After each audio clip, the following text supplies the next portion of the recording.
Dans le quartier de Montmartre, à Paris, il y avait un petit panda nommé Pierre. Pierre était un panda très spécial, car il avait une passion inextinguible pour la musique. Il était capable de chanter des chansons les plus étranges, des chansons qui résonnaient dans les rues de Paris et faisaient sourire les passants. Un jour, Pierre décida de sortir de sa cage pour aller jouer de son stylo à air comprimé, qui ressemblait étrangement à un instrument de musique. Il commença à jouer un air si mélodieux que les passants s'arrêtèrent pour l'écouter. Les habitants du quartier, qu'il avait toujours considéré comme un simple panda, furent stupéfaits de voir qu'il était capable de jouer de cet instrument avec une telle maestria. Les enfants du quartier commencèrent à danser dans les rues, en chantant avec Pierre. Ils criaient « P comme panda, panda comme stylo.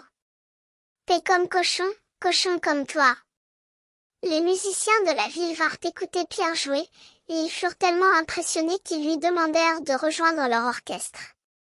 Pierre devint ainsi le premier panda à jouer dans un orchestre de Paris.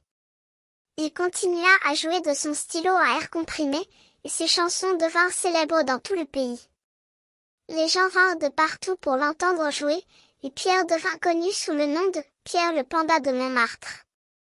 Mais Pierre n'oublia jamais ses racines, et il continua à jouer pour les enfants du quartier, qu'il adorait.